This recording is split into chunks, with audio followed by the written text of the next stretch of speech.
Letter 1. I, the Christ. Take this opportunity to speak directly to you. I have come to rectify the misinterpretations placed on the teachings given when I was known as Jesus in Jerusalem 2,000 years ago. These teachings are now being delivered through one who during the past 40 years has been spiritually sensitive and dedicated enough to receive my words and act upon them. These letters are truth. They transcend all religious doctrines in the world. These letters will liberate you. They are for all people who are searching for meaning in existence, purpose in their lives, strength to face the daily struggle to live and endure, hardship, sickness, despair, and inspiration for those who aspire to greater spiritual awareness in their daily lives. You might say these letters are a master's course for those who are ready to put their feet on the path I once walked on earth in Jerusalem. You may doubt that these words are true, but as you read and reflect on the facts I am giving you, facts concerning existence and the origins of personality, you will come to realize this truth could only have come from the highest source. Those who find it difficult to understand these letters should read them one page at a time, then set them aside and meditate. Gradually, the meaning will seep into your consciousness. For these pages are a link between your consciousness and my transcendent consciousness. Come to these letters with a mind free of ideas, beliefs, and prejudice, as free as that of a very small child before it is indoctrinated with human thought. Bring me your uncluttered mind, a seeking mind, and I will fill it with true treasure, the treasure of highest knowledge. As you absorb it, this knowledge will lighten your daily load and lead you into green pastures of brightest light, signifying abundance, joy, rapture, and the fulfillment of every need. You will come to know how it feels to be abundantly blessed with all that exists beyond your present human comprehension. These letters are sent to all people throughout the world, with my compassion and love. As you read them, you will feel that love and compassion, and you will come to realize your daily struggles with existence were never intended for you. There is no need for you to experience pain and stress when you understand, absorb, and practice the truth of existence consistently. This is the purpose behind these letters. They are intended to bring enlightenment to the world, to enable humanity to construct a new consciousness during the next 2,000 years. These letters are the seed of the future spiritual evolution of mankind. Note well, it is the spiritual evolution of human consciousness that brings about mental and physical evolution in your personal and global lives. It is this inner transformation that leads humanity into ever more harmonious states of well-being. If you find this hard to believe, reflect on the past 2,000 years and consider what has been accomplished since I last spoke to people in person. There has been a gradual evolutionary trend toward brotherly love, a truth I constantly preached to the Jews when I walked the earth. Back then, there were no such humanitarian organizations as you have now. Ambition, greed, and self-gratification were regarded as normal behavior. There was little brotherly love even among the Jews whose prophets for generations had exhorted them to love their neighbors as themselves. As humanity developed its capacity for brotherly love, so too did it begin to create a more pleasant and compassionate world. A world marked by mutual consideration, courtesy, kindness, and institutions such as hospitals, child welfare societies, care for the aged, human rights movements, and many others devoted to the improvement of the human condition. All of these were born in the hearts and minds of those who sincerely heeded my original words spoken in Jerusalem, urging people toward brotherly love and compassion for their fellow man. This form of spiritual caring and brotherly love gained tremendous impetus in the 19th century when my words were preached with renewed sincerity and intensity from pulpits and gladly received by earnest and sincere congregations. By that time, preachers and congregations were spread across every continent. The Sabbath was truly regarded as a day of rest, and the thoughts of the majority of Christian people were lifted toward the contemplation of the power of God. Such a worldwide cessation from normal duties and occupation meant a 24-hour elevation of conscious thought toward the divine creative power. This created a regular and powerful human divine consciousness, a presence that underpinned and interthreaded human lives. Human petition drew the power of the divine into human consciousness and experience, and led directly to growth and expansion in every facet of human life. However, people did not yet know how to mentally direct divine power into spiritual rather than ego-based channels of creativity. Consequently, the expansion of collective consciousness produced both evil results arising from ego power, as well as the good results produced by the spiritual consciousness of inspired and enlightened people. Note well, for this reason, I have come expressly to explain to you a vitally important fact of existence. Please read carefully. It is this: your personal consciousness is entirely responsible for whatever comes into your life and personal experience. It is your personal consciousness that brings you good or evil. In your subconscious, you carry strongly imprinted yet hidden recollections of past traumas, emotions from a past life or lives, which can erupt and color your present. Consciousness. Your specific and impassioned prayer for alleviation of some kind may be answered, but it will avail you little in the long term if your mind and heart continually operate in contravention of the human laws of love and you live in a mindset of constant criticism. Universal laws of existence relate only to the activities of consciousness, and they are exact and undeviating. They are not rewards or punishments from God. I repeat, they are not punishments from God.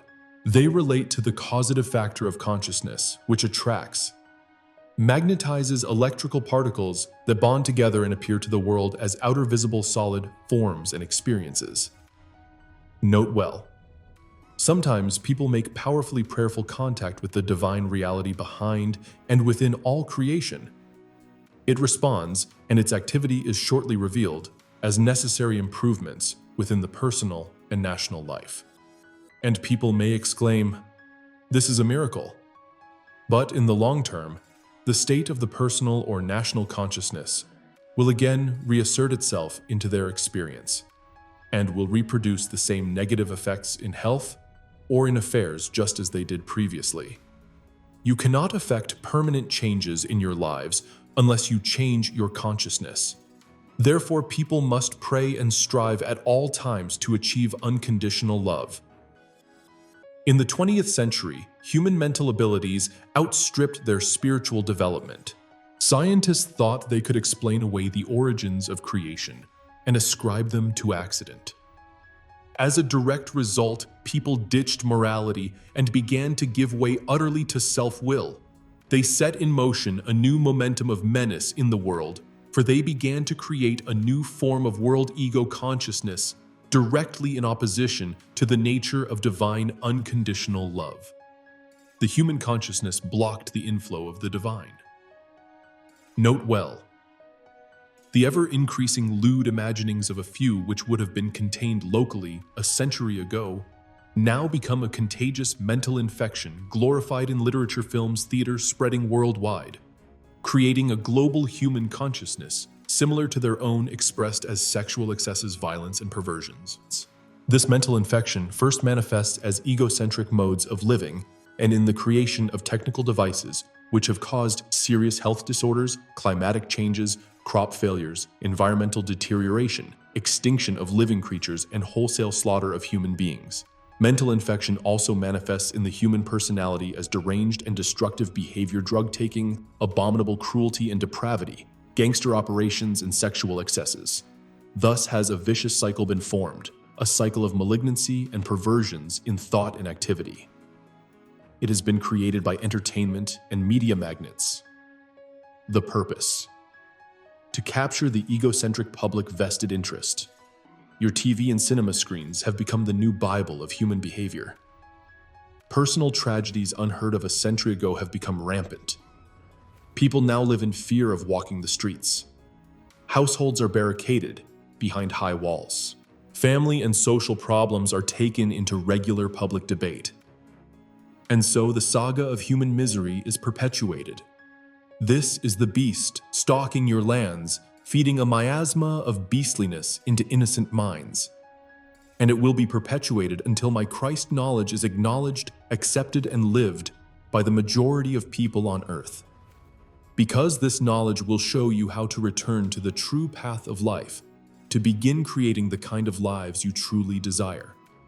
Because I am unconditional love, I am speaking the truth which many spiritual minds suspect, but which is rejected by those who are spiritually blind at the moment. These words are not spoken to threaten or punish you. They are spoken to alert you to the source of all the unspeakable horrors that daily fill your newspapers and TV screens. It is only my love for all people that compels me to descend through the various levels of consciousness to reach the dimension of human depravity, to warn you of its consequences in your personal life. Note well, you wonder from where comes the HIV virus which attacks man's precious self-defense system, the immune system, and also targets his ability to procreate. This virus, if left to spread unchecked, not by drugs, but by the absence of spiritual awareness, will wipe out the unworthy. The enlightened will avoid these and other pitfalls of existence. Wake up. Realize your own strong consciousness. Impulses are life impulses. They are highly creative electromagnetic impulses.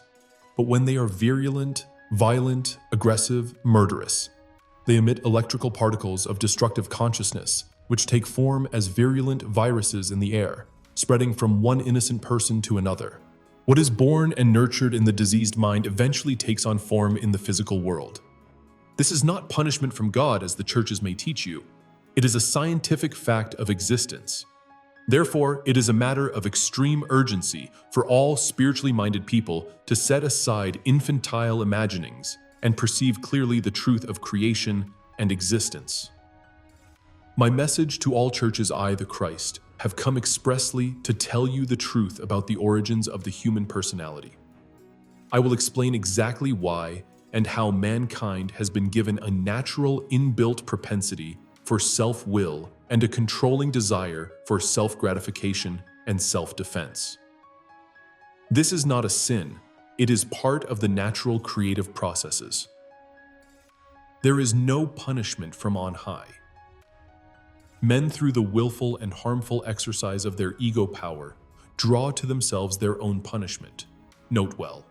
Just as scientific school textbooks become redundant as the human mind discovers and absorbs more advanced knowledge, so should the present form of Christianity built upon spurious doctrines centered around my crucifixion be allowed to die a natural death.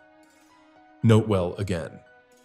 Your present global crisis, introducing a new breakdown of international law and laying the foundation for future global terrorism, clearly indicates no religion in the world today possesses the requisite knowledge or effective leadership to initiate the changes in human mental patterns which will lead directly to peace and prosperity. The true spiritual leader will be able to show their congregations how and why modern mindsets have created the calamities and horrors that first form in consciousness and are only just beginning to fully manifest. As diverse forms of pestilence, earthquakes, floods, famines, wars, revolutions, and other tragedies. Be assured, no evil which comes to your earth is a natural disaster. Everything animal to your perfect welfare is bred first in your human consciousness and then given form within your global experience. This is what I tried to tell the Jews when I walked the earth and wept. When they laughed and refused to believe it, they called me a madman. Let not the churches make the same mistake. Because the churches have become moribund, cemented into rituals and dogmas, their priests and pastors have been unable to meet the evolving spiritual needs of ardent seekers of truth. As a result, the churches are emptying. If they are to endure, the churches must put aside their differences and have the humility to accept that inspiration does not necessarily come to the earth in ways acceptable to themselves. They must remember I, the Christ, was not acceptable to the Jews. The churches must keep open minds and open hearts to receive whatever they intuitively feel is a higher truth than that to which they presently cling, and to abandon old beliefs which have permitted the beast to take control of human thought. Pray sincerely with all your soul, mind, and heart for true enlightenment, rather than a reiteration of old and false beliefs. Wake up and accept that these rituals and past beliefs have not fulfilled my words to mankind. When I promised greater things than I did, will you do? Meanwhile, until true enlightenment comes to you through much meditation and prayer, teach, demonstrate, and live brotherly love with all the strength of soul, heart, and mind, minute by minute in your daily lives. Because to combat the global destructive consciousness forces, humanity must make every effort to move swiftly to the next stage of its development. There is an urgent need for a higher vision. It must be widely accepted that there is a higher vision to strive to implement in your daily lives. It is only by reaching for a higher vision that the physical world will be rescued from wholesale annihilation. Without the vision, either for the self or for the world, there can be no spiritual evolution or the achievement of those things greatly desired at the present time. Your perception of life is one of travail and deprivation. These beliefs are shockingly depicted and reinforced by your TV viewing. They later bring upon you the very misery you hoped would never happen to you. Therefore, to save you from your own folly, expressed through the media and TV, the human consciousness must be speedily uplifted to see what I saw in the desert, the reality of love behind and within all existence. Note well, when this great truth is both perceived and warmly acknowledged, the reality of love will begin to manifest itself in multiple ways, in every living thing and in the environment itself. The experience of abundance and joy will reinforce the consciousness of abundance and joy. And so, a spiritual spiral of ever more exalted and wondrous living will be set in motion. When the true nature of being is fully understood, humanity will move on to the next rung of spiritual evolution and will put into motion a new and blessed form of human endeavor and personal experience. To achieve these goals, humanity must first gain insight into what and who you truly are. A new and important question is already coming into people's consciousness. Who are you really behind the facade you present to the world? What does it take to be real? It is this question of who you really are which is answered on every level of your being within these pages. And if you can accept as your own guidelines for daily living all that I understood during my 6-week desert experience, then you too will eventually become whole and real, even as I became whole and real before I commenced my ministry of healing and teaching. Since there are few people in the world today who would regard themselves as whole, you must surely recognize that there is the most urgent necessity for me to intrude into your minds to lead you into a new way of thought and feeling. Such a change in consciousness will bring you into divine harmony with reality and into better living conditions and security. To be able to do this work of reconstruction within your consciousness, I must first impress on your minds, and you must accept that there was much I taught in Palestine which men were not yet ready to receive. Significantly, it has never been publicly questioned why there is no record. Why is there no record of my early life as a young man? What was the true reason for such an all-important omission? Equally significant. Although I spent 6 weeks in the desert after my baptism and emerged from that experience as a teacher and healer, not one writer has ever attempted to describe what actually took place during that time. Other than the vague claims that I was tempted of the devil, was with the wild beasts and the angels were with him, there is not the slightest hint as to what happened to me in the desert that enabled me to return to towns and villages proclaiming, "The kingdom of God is within." Nor is there explanation for how I could speak in the synagogues with such authority that even the Jewish elders were astonished. The truth regarding my human state was by common consent of my disciples suppressed in order to give greater credence to my supposed divinity and ministry. According to the Gospels, it was said of me that I was the only Son of God. Why then did I frequently refer to myself as the Son of Man? I specifically made those statements to counteract the prevailing beliefs in my divinity and to impress upon people's minds that I was of the same physical origins as themselves.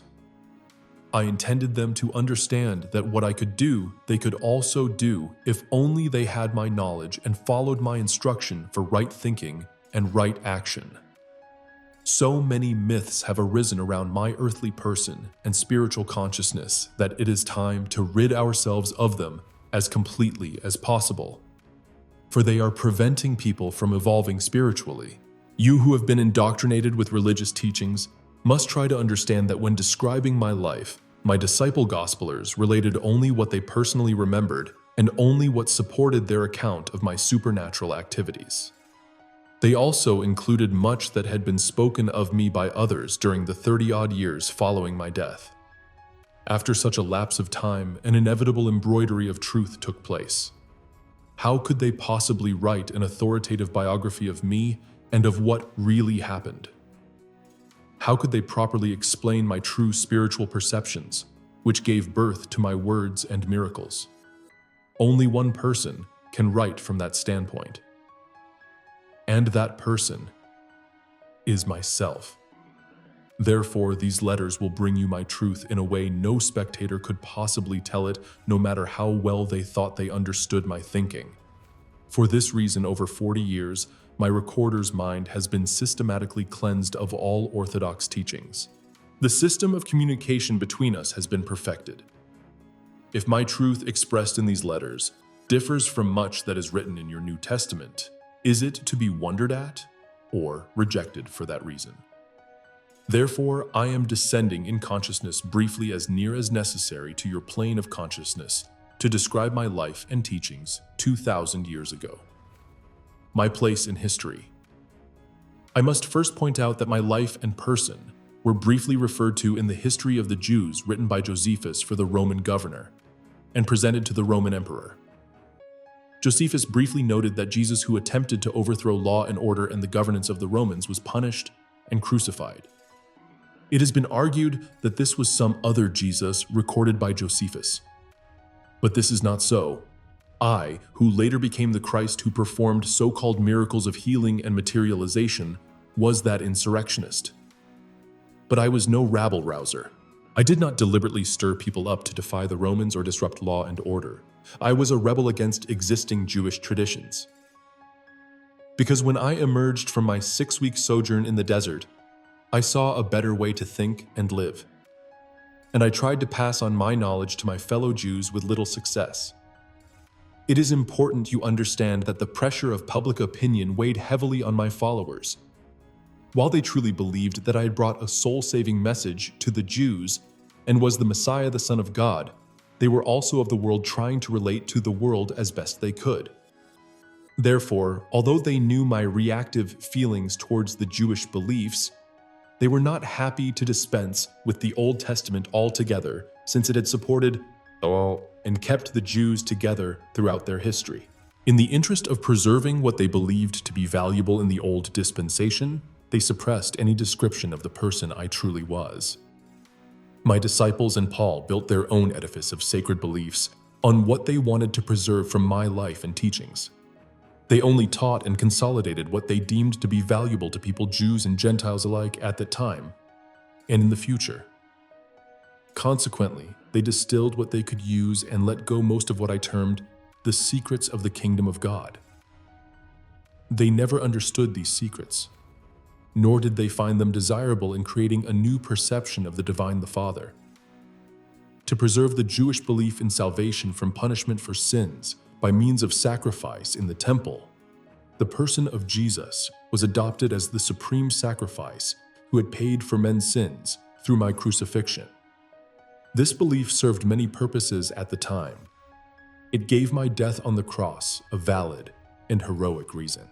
It proved to the people that I was the Son of God who had carried out a specific mission to the very end of my life. This belief also proved to be of great comfort to the Jews when their temple was destroyed by the Romans. It led to many conversions. Many sects of Jews and Gentiles did not believe in life after death. Consequently, it was greatly comforting to hear that Jesus Christ had overcome death and retained his body.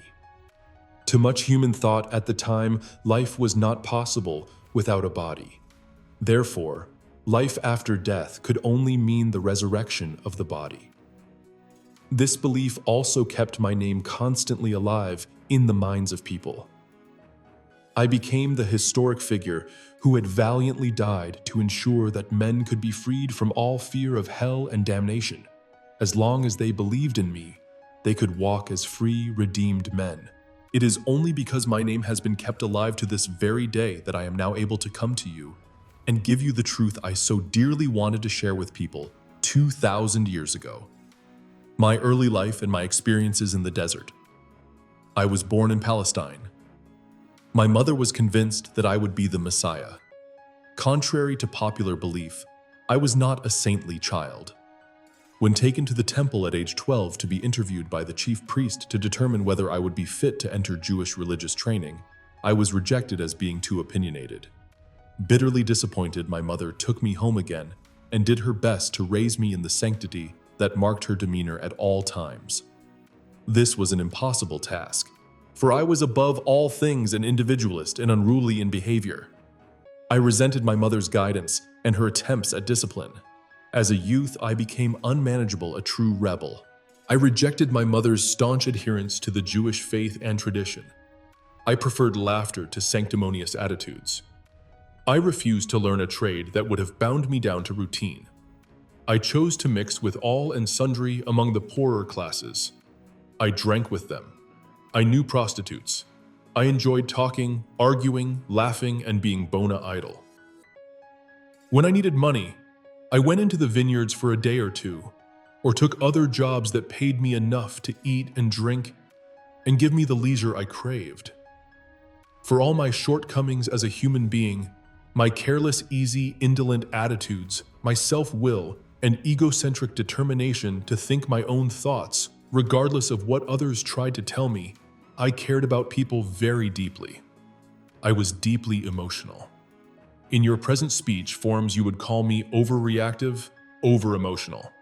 I had a warm, compassionate, empathetic heart. I was deeply moved in the presence of sickness, affliction, and poverty. I was a staunch supporter of what you call the underdog. You might say I was a people's person. I lived with them closely, in a spirit of camaraderie. I listened to their woes. I understood, and I cared.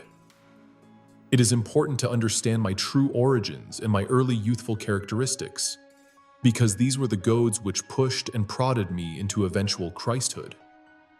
What I most strongly detested and resisted was the misery, the sickness, and the poverty I saw around me. It infuriated me, and I became I was vociferously angry to see people dressed in rags, thin, hungry, diseased, yet heartlessly browbeaten by Jewish leaders who burdened them with meaningless traditional laws and observances, threatening them with Jehovah's punishment if they did not obey. I declared to all who would listen that these poor people had enough to bear without being crushed by senseless measures that restricted even the smallest pleasure. What was the point of life at all if we were not born to be happy?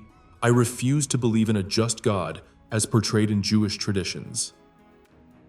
The biblical prophetic warnings of Jehovah's judgment and anger disgusted me. People were human after all, doing what their human natures prompted them to do. They had been born sinful, so why should they be judged and condemned to lives of suffering and poverty for breaking the 10 Commandments? Where was the logic in such statements? To me, this Jewish belief depicted an illogical, cruel God, and I wanted nothing to do with him. It seemed to me that if such a deity existed, then mankind was doomed to eternal misery.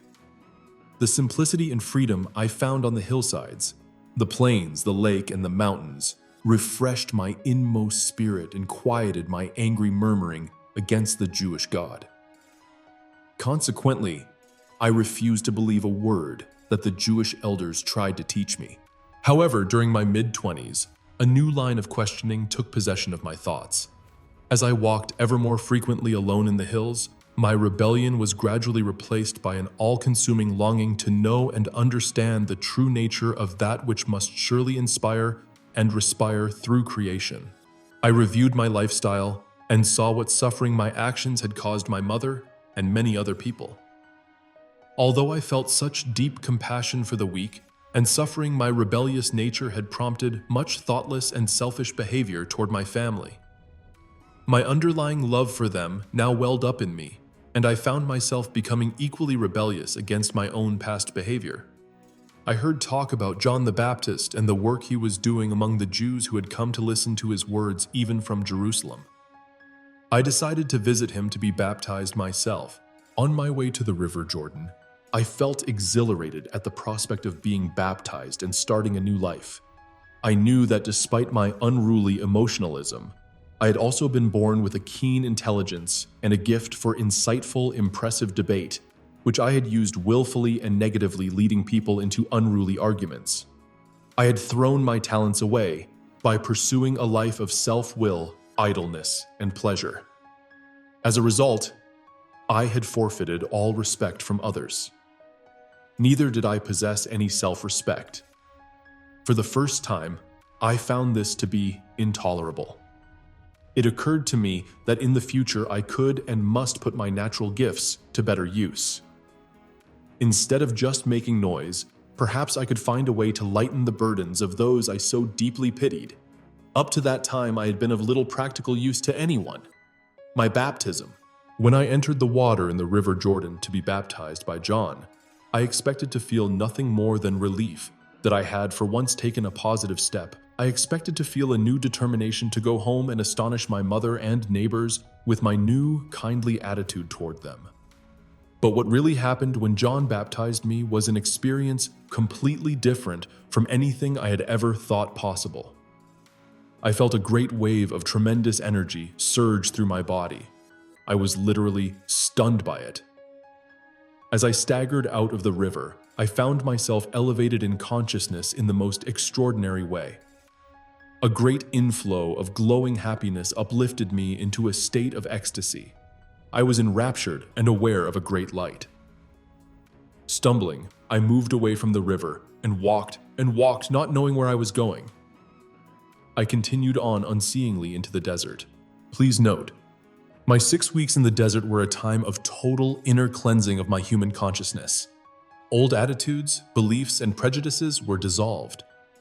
The time has come for me to share with receptive people all that I felt, saw, realized, and understood, to help people abandon the old age imaginative pictures of a biblical deity. I will avoid referring to God by that word. Instead, I will use a terminology designed to stretch your minds to embrace what really is beyond all earthly form, color, sound, emotion, and comprehension. This terminology will become ever more meaningful to you as you persevere in meditation and prayer. What I felt when in the desert, I was uplifted into an inner, radiant light and felt vibrant, wondrously alive with power.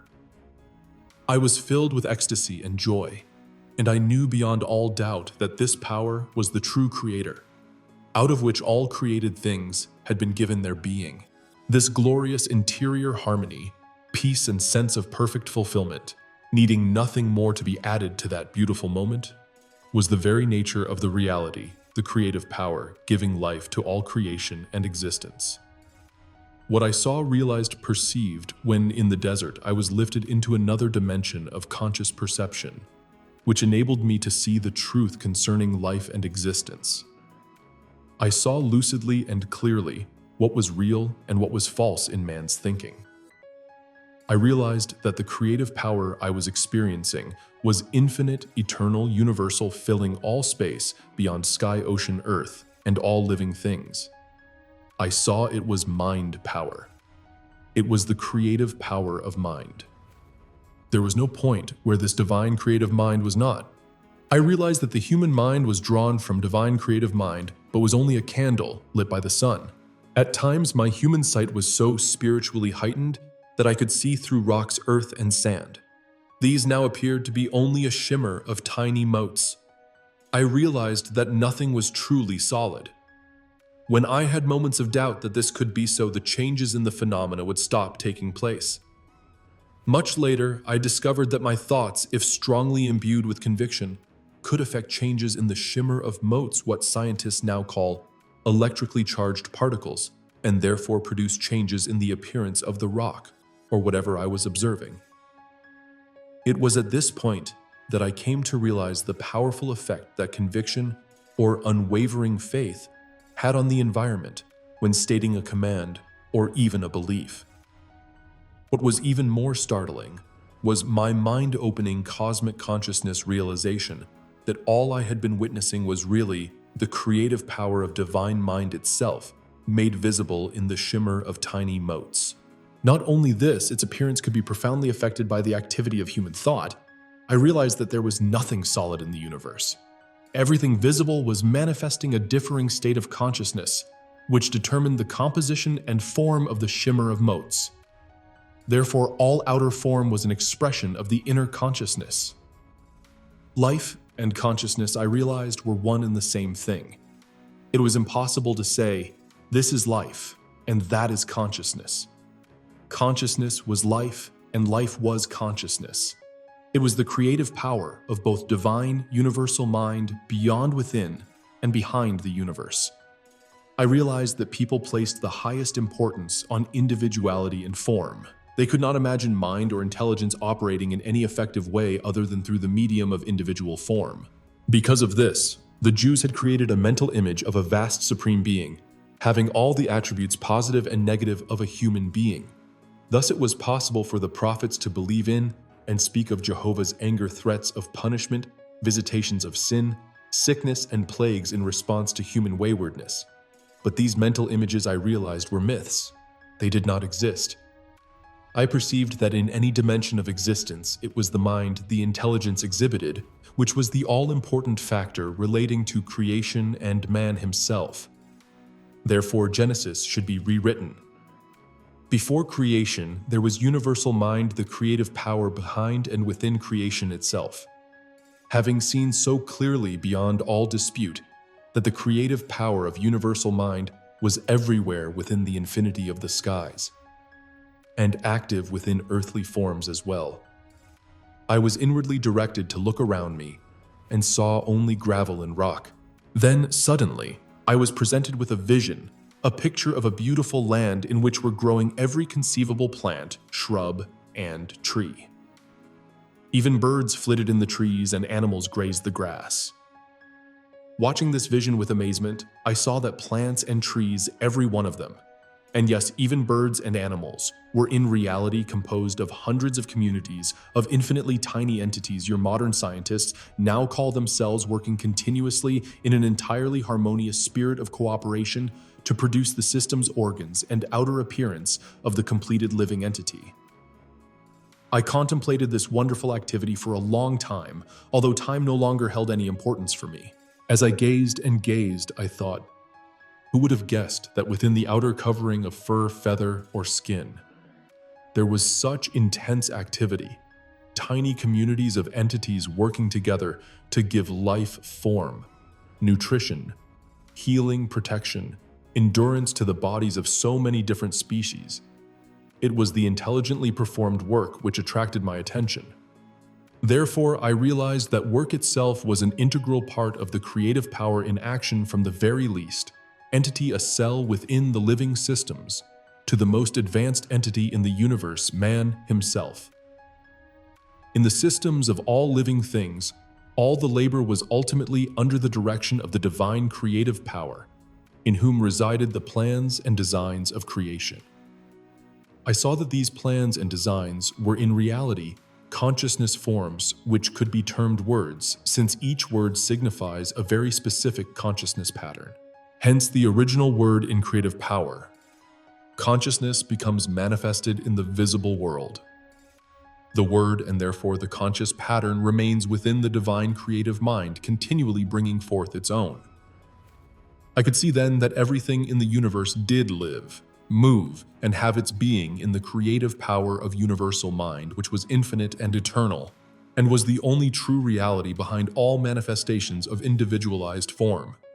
I was filled with praise and wonder that everything in the world was out of and yet within the sustaining creative power of divine mind.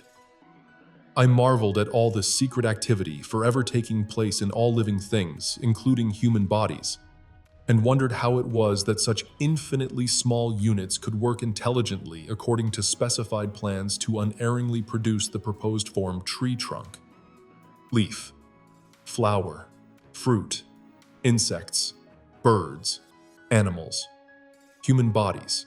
I then realized even more clearly that the creative power was the very source of all intelligent activity in the universe. If mankind possessed intelligence, it was only because he had drawn it from the universal source of all being. Furthermore, I was shown that just as men have clear characteristics and a well-defined nature in their self-presentation to the world at large, so did the creative power possess a clearly defined nature with distinct characteristics which could be so clearly recognized in the manner that all living things, plants, animals, birds, men were constructed and maintained. I saw that these principles and characteristics, clearly observable in the process of creation, were set in variable laws governing all of existence. These laws are so deeply embedded in life that they are never questioned. They are undeviating and consistent. But there would be no such laws if there were no creative intelligent power manifesting itself through the universe. These principles of creation, the characteristics of the creative power itself, are as follows. I am translating them into your present tense because these principles are eternal. 1. The nature of the creative power is growth. Everything living always grows. Growth is a universal characteristic and undeviating principle of existence. 2. The nature of the creative power is nutrition and nourishment. Nutrition and nourishment are a normal and marvelously organized process within bodies, a process that is evident to all who would take the time to observe and consider. Nutrition is provided for all living things according to individual preferences, and the food is digested to promote health and well-being. When little creatures are born, milk is already supplied within the mother, ready and waiting for the newborn. This, too, is a mystifying principle of existence. None can deny it. No science can explain why such a fortuitous function within the system ensuring survival of the species should have originally come into being. The actual function itself may be understood, but not the why, and not the mainspring of the function. 3. The nature of the creative power is healing. Healing is a natural characteristic of existence. It can be said to be a natural perfecting process which takes place to ensure individual comfort, but none can truly explain what prompts the activity of healing. 4. The nature of the creative power is protection. Protection is an integral characteristic of creative power, and all of its seemingly miraculous activity in the world is geared toward protection. Today, your medical textbooks describe the various protective systems in your body. But when I was in this desert, I saw the characteristic of protection inherent in the intelligent creative power in the following way. As plants, birds, and animals were presented to me for inspired observation, I could see how every need of protection in bodies had been lovingly supplied with the greatest attention to detail. 5. The characteristic of protection is combined with another dynamic characteristic, the fulfillment of need. This was made clearly apparent in the provision of hair, fur, and feathers to protect the skin of living creatures, to provide warmth in the cold and shelter in the heat. I saw that the tender endings of important and sensitive fingers and toes were all provided with appropriate protection of hoof and nail. Eyebrows protected eyes from sweat. Eyelids and lashes protected eyes from dust and damage. I realized that animals which attracted flies were equipped with the kinds of tails which would most speedily get rid of them. What a happy, joyous kind of love and caring was expressed in these small physical attributes which seemed so minor, so inconsequential, and yet had such a profound bearing on the comfort of all living things. These physical luxuries added to the basic physical design were clearly the product of an intelligence which intended creation to be comfortable and happy, free of the stress which would have been experienced by man and beast if these luxury items had not been given them. Even the natural functions were so intelligently and comfortably designed as to call forth thanksgiving. Everything tucked so neatly out of sight. How blessed, how fortunate was mankind to be born into a life so wonderfully provided for. Again my praises soared, and I was lifted on an inner golden light of rapturous wonder. For now, I saw that in addition to freedom from stress, living creatures were also meant to express the exuberant loving nature of the creative power. For this reason, they were equipped with limbs, arms, hands, legs, feet, fingers, and toes to enable them to move about, to run, leap, and dance, to be able to express their inmost thoughts and feelings. I even felt that if mankind longed to fly and believed with all their heart that they could do so, eventually they would begin growing something additional to enable them to fly. It was at this point of understanding the nature of the creative power that I came into the full consciousness of the love directing the works of the universal intelligent creative power.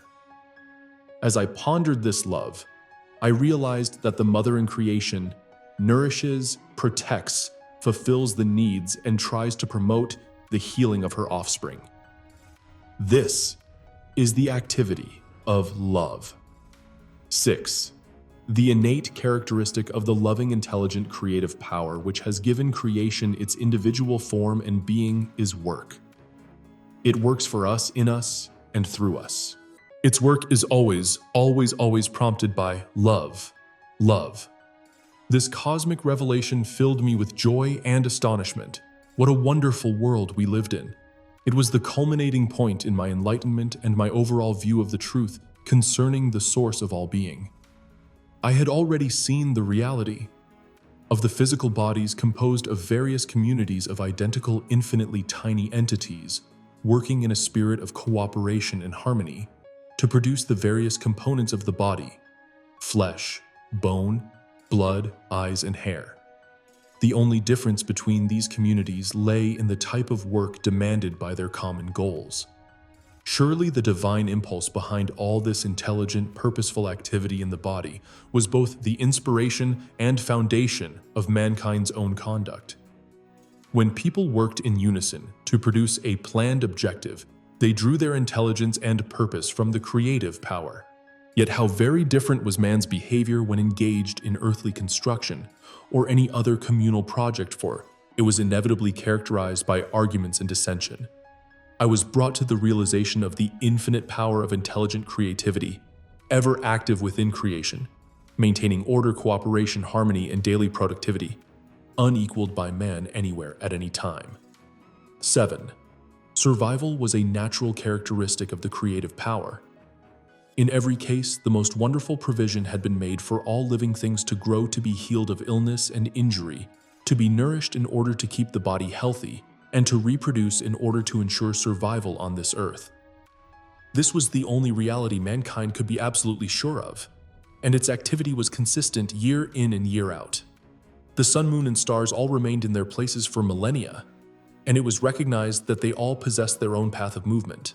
This phenomenon was all a part of the grand scheme for survival in creation. If this was so, how could there not be survival of the eternal flame of loving, intelligent, creative power hidden within the creative entities of every living kind in the universe? Therefore, this world was but a shadow and image of the hidden worlds of loving, intelligent, creative power beyond the dimension. The reality of the entirety of creation lay beyond this visible world. 8.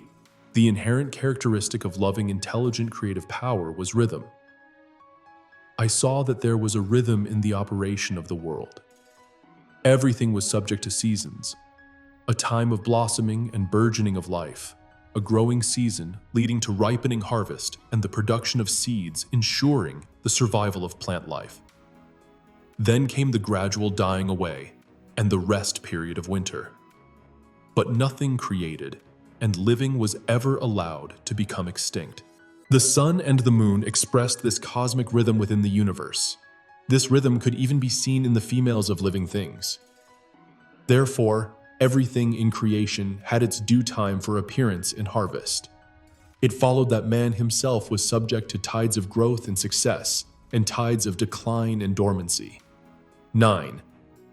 The inherent characteristic of the loving, intelligent, creative power was law and order.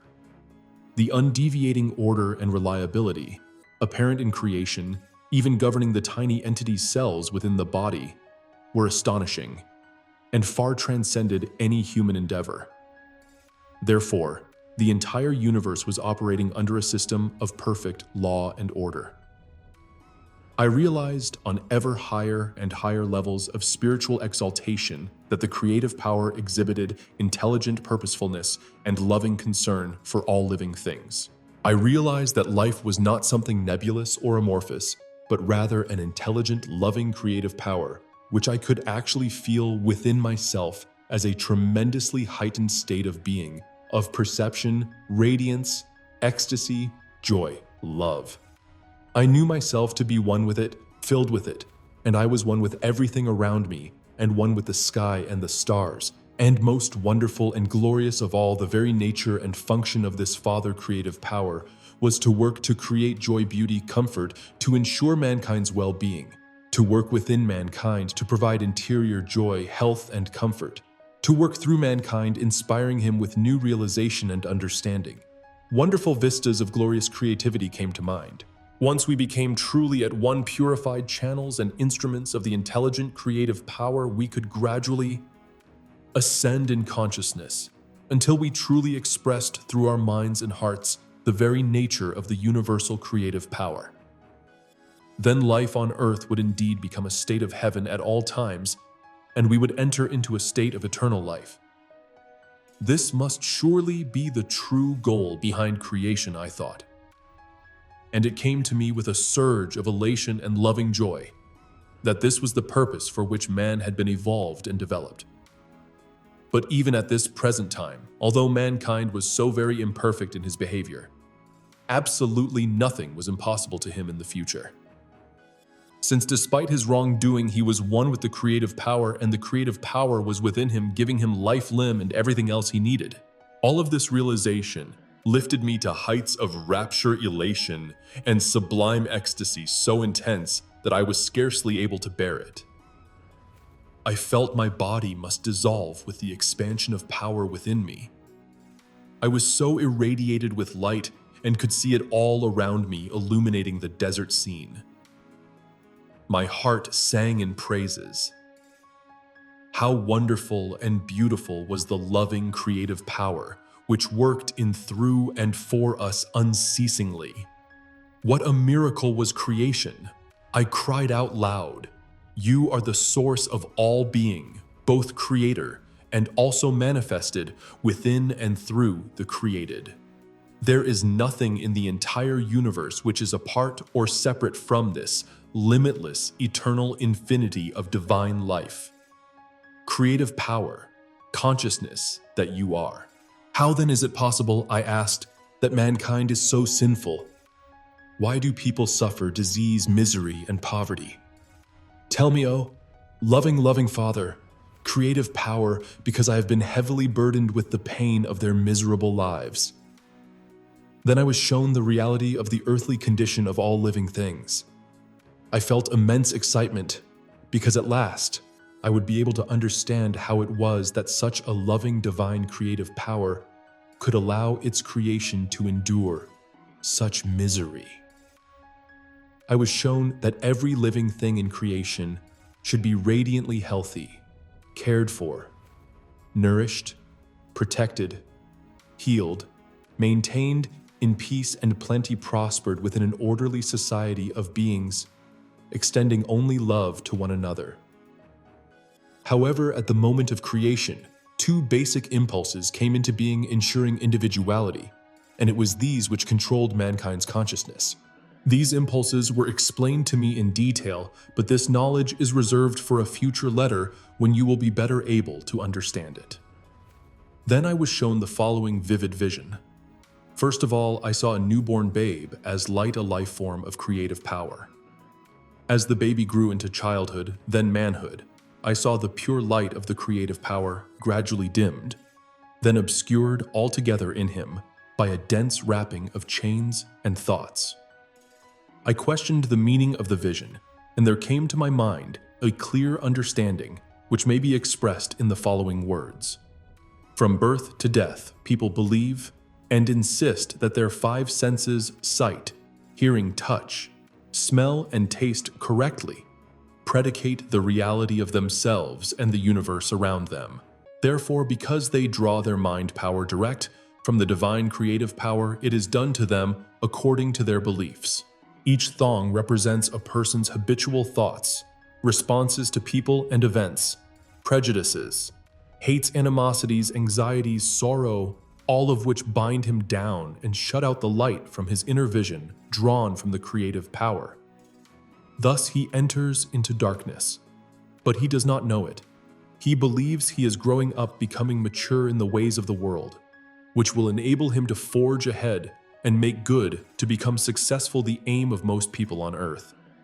In fact, the more mature he becomes, versed in worldly ways, the more densely do his chains and thongs imprison him within the grip of the twin impulses of bonding and rejection. Furthermore, each chain is forged out of selfish and deceitful desires, greed, aggression, violence, and rape.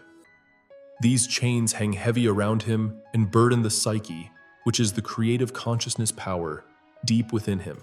Chain and thong will bind him tighter with every passing year until he realizes what he is doing to himself and sincerely repents each thong and chain and makes due restitution to others whom he has harmed. With this vision, I learned a valuable aspect of existence. Man himself is born with all the potential to make a beautiful life for himself, but he himself, by indulging his selfish desires and hatreds, creates a prison of misery from which there is no escape until the time he realizes the truth of existence. All the problems of harsh existence lay within the thought processes of man himself. Only people's consciousness, their thoughts, words, feelings, and actions create a dense barrier between their individual consciousness and the universal creative consciousness that interpenetrates the universe in every leaf, every tree, insect, bird, animal, and human being. I was also shown the laws of existence controlling the human ability to create new circumstances. Environment, relationships, achievement or failure, prosperity or poverty. Whatever man profoundly believes himself to be good or bad, that will he become. Whatever man fears others will do to him, so will they do. Whatever man hopes that others will do to him, he must first do to them, since he is then creating a consciousness pattern which will return to bless him to the extent he has blessed others. Whatever disease man dreads, so will he become prey to it, for he will have created a consciousness pattern of the very thing he least wants to experience. Whatever is sent forth from man's mind and heart returns to him in due course in some form or another. Deeply emotional thoughts are consciousness seeds planted within a man's own orbit of being. These will grow bearing a like harvest for his reaping. These are the fruits of free will. There is no way that man may escape what he thinks, says, or does, for he is born of the divine creative consciousness power, and is likewise creative in his imagining. Those who long for good for themselves must first give it to others. Let their very existence be a blessing to others. When such people are in harmony with all others, they are then perfectly attuned to the universal creative consciousness power, and they are brought into the flow of the Father nature, which is growth, protection, nourishment, physical, mental, and spiritual healing, fulfillment of need, within a system of law and order. How can I describe for you my inner glow, my transcendent brightness, and the brilliance of joy and powerful feelings of love, which possessed and inflated my entire being with such intensity that I cried out with the pressure within my mind and heart? It was so powerful, it seemed it would entirely dissolve my bodily form, as I received all this supreme, sublime understanding of the reality, our source of being, and the true nature of creation itself and of mankind. I was uplifted in spirit, and my body became light as air. At that time, when I was thus elevated within the divine creative power itself, I was indeed almost a divine person myself, experiencing a high degree of the nature of the Father, creative power within me, and feeling its own drive and caring concern for all humanity. Therefore, I could later say with truth, only I know and have seen the Father. In that moment, how I yearned to teach, to heal, to comfort, to uplift, to feed, to take away the people's pain and misery. I longed to release them from their fear of a mythical avenging God. When I returned to tell them the truth, how I would emphasize the reality of the Father, creative power, perfect love, supplying their every need. All they had to do was to ask, seek, knock, and all their needs of whatever kind would be bestowed upon them. How joyously I would tell them the good news that redemption from suffering lay within their grasp, if they only took the necessary steps to cleanse their minds and hearts of the twin impulses of manifested being. This should be simple enough, I thought. One only needed understanding and self-control. I have descended toward your vibrations to refer back to my actual state of mind during the time I was in the desert. It will help your own understanding immeasurably if you try to enter my state of consciousness at that time. So many things such as my works of healing and walking on water will become clear to you. They will be seen as a natural consequence of my new understanding of the Father creative power. If you read the Gospels of Matthew and Mark, their records will take on new meaning for you. To return to my final hours of enlightenment, there I was, in the desert, possessing the clear understanding that man himself, through no fault of his own, creates the barrier to atonement with the Father creative power. And now, I was longing to hurry back to teach, to heal, to comfort, to dry the tears of those I so deeply pitied. Yet I was reluctant to leave this hallowed place where I had been so illumined and transformed in spirit. On the other hand, what a wonderful future lay ahead of me. I would walk through all the cities, towns, and villages until everyone I met heard the good news that the kingdom of heaven, that place where all sickness disappears and every need is supplied, was within them. Because I knew that the Father and I were one. Now that my mind had been cleansed of the old thoughts and ideas, I would direct healing at their illness and disease. I would teach them how to relieve their poverty. When the Father consciousness within me began to dim and I gradually returned to human consciousness, I became aware of annoying hunger and also the return of my human conditioning and thought. My usual human awareness of me and my desires took over my thoughts. Why, I thought the most amazing and completely unexpected thing has happened to me. I exalted. I have been given knowledge beyond any yet given to any other man. I was jubilant with the realization that at last my doubt and rebelliousness against the avenging God of traditional Orthodox Judaism was vindicated. I had been right, after all. Who had ever suspected that the human mind could be so highly creative, that a strongly held thought or desire would actually manifest itself in the visible realm? I realized that Moses must have known something of this because he had accomplished strange things when the Israelites were in dire need. He became a leader and changed the course of the Israelites previously enslaved in Egypt. I could return now, I thought, and free my people from the rigid control of their own teachers. My hunger pains now became intense. It occurred to me that I could turn stones into bread to satisfy my longing for food, because I remembered that the Father creative power worked through my mind, and therefore everything in the universe would be subject to my command. I was about to speak the word which would change the stones into bread, but something within me halted me abruptly. It came to me strongly that the Father creative consciousness was perfect protection, perfect nourishment, perfect fulfillment of need. And so the hunger would be taken care of if I asked the Father for relief. I realized that if the little I, the human me in my need, used creative power for selfish reasons, I would be erecting a barrier between the Father creative consciousness and myself, and everything I had just learned might well be taken away from me. This frightened me. Swiftly I asked the Father creative power for new strength to carry me back to the habitations in Nazareth again. I also asked for relief from hunger in the form that would be right for me. Immediately, the hunger pang subsided, and I felt a surge of energy flow through my entire body. I had proved that all I had seen, heard, and understood was reality and not some vain imagining born of my time in the desert fasting and alone. My new energy enabled me to make haste over the rough tracks on my way out of the desert. On the way, I met a well-dressed man of sweet and pleasing countenance. He greeted me warmly, expressing concern on seeing my rough, unkempt appearance and loss of condition. Gladly, he sat me down on a rock and shared his excellent meat and bread with me. I wondered why he was in such a desolate place and where he had come from. In response to my questioning, he only smiled and seemed not the least surprised when I said, I had been in the desert for so many days, I had lost count of time. I explained how I was enlightened as to the true nature of the creator of the world and shown the natural laws of existence. He only smiled and nodded. I am going back to my people to teach them everything I have learned, I said joyously.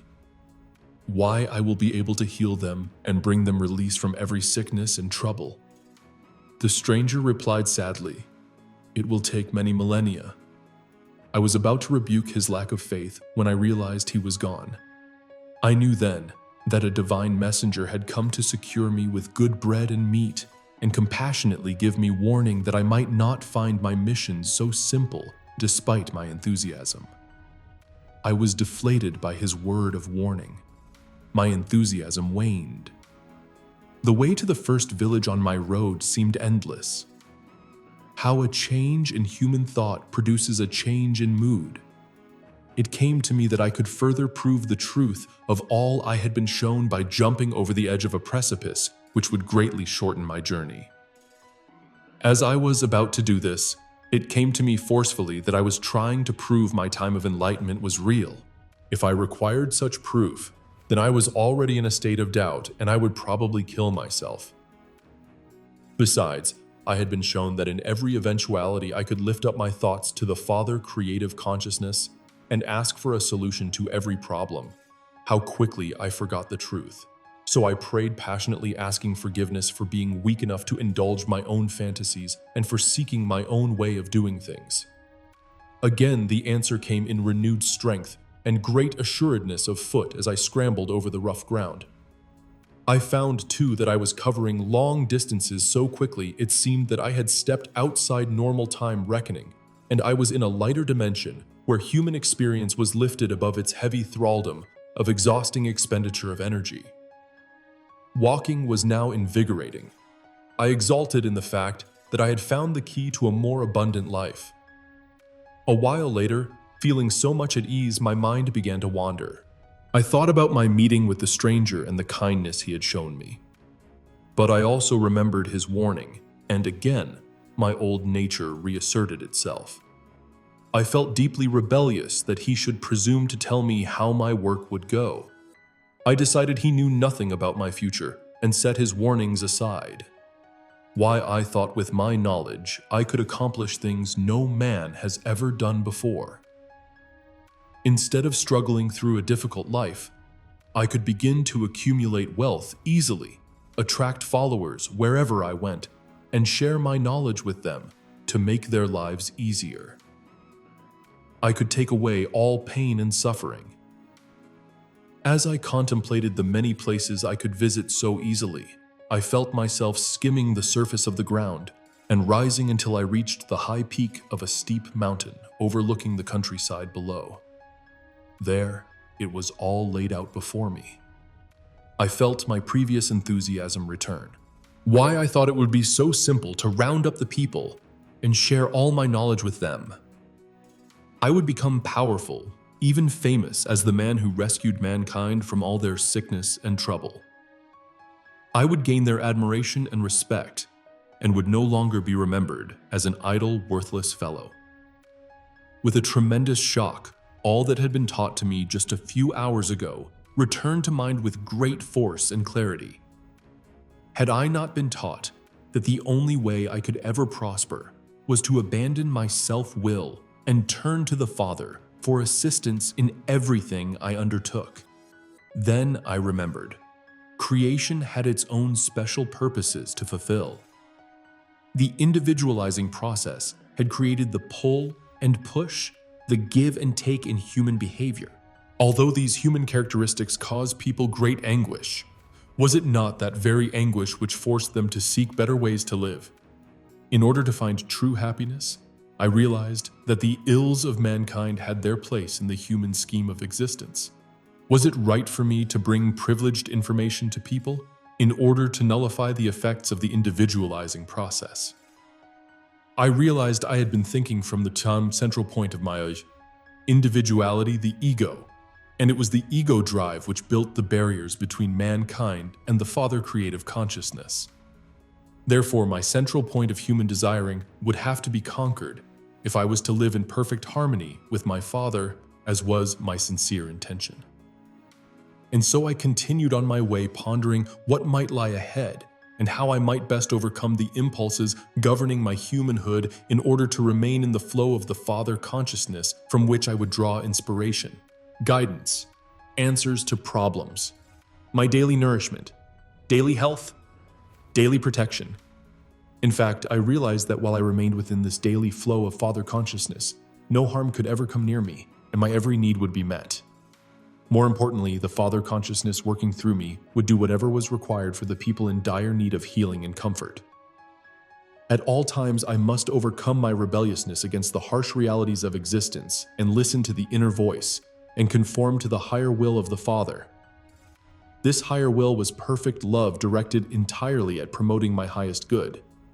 It would be extremely foolish, I realized, to continue along the path of self-will which had dictated my behavior up to that time. It was then that I was inspired to speak in parables to the people. Those who were ready to receive the knowledge would understand it and make good use of it. But as it turned out, even my disciples could not rid themselves sufficiently of Jewish doctrine to enable them to understand either the principle of consciousness or the activity of the divine creative power within creation. Until this time, it has remained a mystery to all, except the spiritually enlightened. Even the spiritual words of enlightenment cannot be immediately fully comprehended by the human mind. Therefore, these letters must be read slowly and accompanied by much meditation and prayer to be properly understood. Remember, unless you can become as a child, getting rid of the useless clutter of beliefs, prejudices, resentments, ambition, and ego drive with a mind filled with wonder and utmost faith, you will not be able to absorb these pages as you should. To become a child, you must make an effort to shed all past mental conditioning. If you are mentally, emotionally, or physically suffering, it is only because whatever have been your most sincere beliefs, they have not been helpful to you. They have not promoted your well-being. It is time to examine your mindset. Are you happy with it? You can make choices, and as you make them, you can call upon the Father to help you make the changes. And the help will surely be given, providing you do not doubt. I therefore urge you to continue to read and absorb the following pages. I want to impress on you the strength of your mindset, which is the sum total of all your conscious and subconscious programming. It is essential you understand that none of this human mindset has its origins in the spirit, in the spiritual dimension. It is entirely earthly and probably filled with mythical ideas, prejudices, misconceptions, resentments, buried memories of past hurts, habitual expectations, beliefs in life, fate, and God. You live in a world of your own making. This is why children raised in the same environment turn out differently. Each one has its own individual mindset constructed according to inherent character traits. If from birth you had no developing mindset, you would be as unconscious as a statue devoid of feeling, responses, and thought. Vacantly you would stare at the world. And while there might be a great deal of activity around you, nothing would impinge on your consciousness, since you would be devoid of reaction. Nothing would make you happy or miserable. Even if a bomb exploded in your vicinity without a mindset, you would have no life, no development, no evil, no good. Your type of mindset determines the quality of your life. This is the very first truth of existence I want you to realize and understand fully. Furthermore, for as long as you live, you carry your mindset with you wherever you go. There is no escaping it, and day after day it will continue to create for you the type of existence you have experienced in your past. Many people go through their entire lives believing they are unfortunate. They think that other people have been mean, unkind, even ugly to them, and have made their lives thoroughly unhappy. They believe that others quarrel with them, constantly create difficulties, while they themselves are absolutely innocent of any provocation. On the contrary, other people are not to blame. It is the personal mindset which is attracting to them their negative conditions. People shy away from the suggestion that they alone are responsible for their troubles. It is more difficult for some people to face up to their inadequacies than it is for those who have the inner strength and self-confidence to look at themselves fairly and squarely. Sincere prayer draws the Father creative consciousness into the mind, quietly, secretly. It cleanses the human consciousness of all that the seeker no longer feels comfortable with. It is by necessity a very gradual process of inner cleansing and development. Emotional patterns. Your emotional patterns can be just as damaging to your overall welfare as your mindset. Your mindset together with your emotional patterns are your creative tools. These two together create the necessary outlines for future possessions, events, circumstances. These creative tools work in your life, whether you intend them to or not. It is far more difficult to discover your deep-seated emotional attitudes, either conscious or subconscious, than to recognize your mental conditioning. People can be possessed by negative emotional patterns and be quite unaware of them, since they are covered by the moment-to-moment emotions arising from daily routine. To discover what your emotional patterns really are, ask yourself questions along the following lines and be totally honest with yourself. To try to hide from the truth of your emotional patterns is merely to deceive yourself and hold yourself back from achieving the joyous state of existence you were intended to enjoy. How do you really feel about life? I want you to write yourself a warmly compassionate letter, telling yourself exactly how you feel as you answer the following questions. Are you happy to be alive? Or would you prefer to be able to cease to live? If your truthful answer is the latter, then you have a negative attitude toward existence and are at war within yourself at a deep level. You know consciously that you have to continue your daily life, but at your deepest level, you would like to quit. This interior war prevents you from attracting all that you could be experiencing with a positive emotional pattern. How do you really feel about your relatives? Is there any buried hostility you do not want to admit or that you do not realize existed? How do you feel about your employment, your colleagues, entertainment, other races, etc.? Write down all your discoveries about yourself and lock them away in a safe place. This work you have done for yourself is for yourself, only for your benefit. You have not done it to make yourself a better person, or to please God, or to win approval from other people. You have done this work to remove existing inner blocks to your spiritual development and ultimate happiness. If you decide to change your life by reading these letters daily, I urge you to put your dated letter in a safe place. Reread it in a year's time and rejoice in the great changes which you will see have taken place in your mindset. You will also see that there have been changes in your circumstances. Remember, prayer and meditation focused entirely on your Creator will bring you new strength and insight, which in turn will bring changes to your feelings and environment. When praying, never focus on your problems. Always ask for the right remedy. Let your Creator bring you the right solutions, which your human mind is incapable of thinking up. For instance, never tell your creative Father how ill you are. Instead, concentrate on the power you are receiving immediately into your condition, although your consciousness may be too densely human to feel it. And give thanks for your swift recovery and believe in it. When you give thanks, you are accepting, acknowledging, believing, impressing on your own consciousness the realization that your prayer now lies within the Father love consciousness and is being processed for visible matter manifestation in due course at the right time. When I was in Palestine, I constantly gave thanks for the work before it was accomplished. Never pray and then go out of your room and tell people how ill you feel or how terrible the personal or national situation is. If you have asked the Father Creator to solve your problems, finances, or poor health, what an insult to the Father Creator to continue to bring up past negative conditions.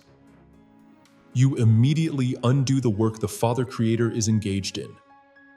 If, in your mind after prayer, the old conditions have not become past negative conditions, then return to the prayer until you can dismiss them from your mind and really believe that all is being divinely taken care of right that minute.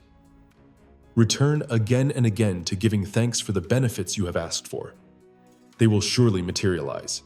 There are many thousands of people in your world today consistently relying on the Universal Father Creator to fulfill their every need and witnessing to the manifold blessings in their lives. Abandon fears. They have availed you nothing. Now turn to the Universal Father Creator as the source of your being. Conception, growth, development, nutrition, regeneration, healing, fulfillment of every need, protection, all within a system of spiritual law and order. Realize that all this wonderful work is constructive, purposeful, orderly. You truly have a mastermind behind you, your family, and your living conditions. Trust it. Do not allow your thinking to spoil the divine creative operation. Remember above all that I, the Christ, only performed my so-called miracles because I realized that the kingdom of God was within me and that I could always rely on my Creator Father to do the work in and through me. Remember, you only have an individual consciousness because you have drawn it from the Creative Father consciousness. When your personal consciousness is fully cleansed of negativity, you will discover that you too have become a purified channel of Creative Father consciousness. You will also be a joyous source of growth, nutrition, healing, nurturing, protection, fulfillment of need within a system of good organizational law and order to all who come within your orbit. This powerful influence will be extended through your mind to your families, friends, neighbors, farmlands, animals, and crops. Even as electricity passed through your hands can light a Bunsen burner in a laboratory, so will your life force radiations benefit all who come within your radius of influence. This was the intention behind creation. You were intended to express universal creative consciousness through your mind and heart. I, the Christ, have come at this time to show you how to do this. First of all, consider my state of consciousness when I performed my so-called miracles. I did not pray a set prayer. I simply asked the Creative Father, radiating through my own consciousness, for whatever was needed. I strongly realized and visualized that the Father Creative Consciousness was a dynamic operating force which manifested itself through the visible world as creativity, intelligent design, growth, nutrition and nourishment, protection, healing, regeneration, fulfillment of every need, all within a system of law and order. I realized that the Creative Father consciousness would radiate all its nature through my consciousness to enter the consciousness of those who had asked for healing and sincerely believed they would receive it. I also knew that if they did not have faith and expectancy of healing, this type of negative consciousness would not be influenced by the inflow of the nature of Father consciousness, and no healing would take place. I also realized that the healing work done by the Creative Father consciousness was really love made visible on earth. And I realized that all the work done by the Creative Father consciousness within the visible world was love made manifest. And I gave thanks.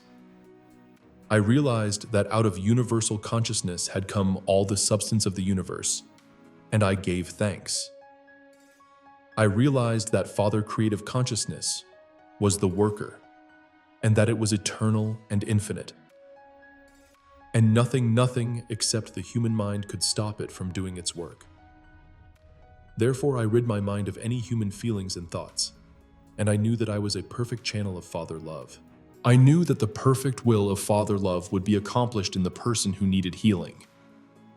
But note this, I also knew that whatever in that person's consciousness had brought about his crippled, maimed, or diseased condition had been erased in his body for the time being.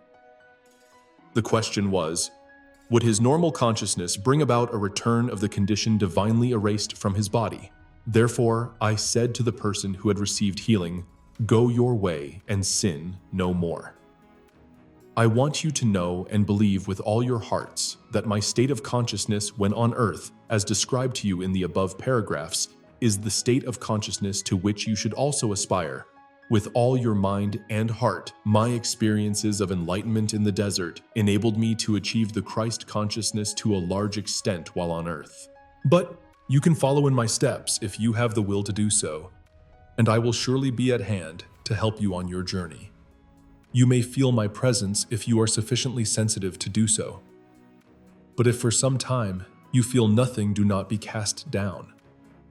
Because as you do the work of changing your consciousness, you can be absolutely certain you will be tuning into my Christ consciousness, and I will be aware of all that is happening to you. Know this: your purpose on earth is to ascend in spiritual consciousness until you transcend all the humanhood which presently holds you back, until eventually you too can control the elements and become a master. Realize too that when world consciousness is fully attuned to Father creative consciousness, all things inimical to the perfect well-being of man will disappear. There will be no more malaria-bearing mosquitoes, no locusts to strip your crops, no severe climatic conditions, no infections, no viruses, and nothing else which presently causes problems for living things.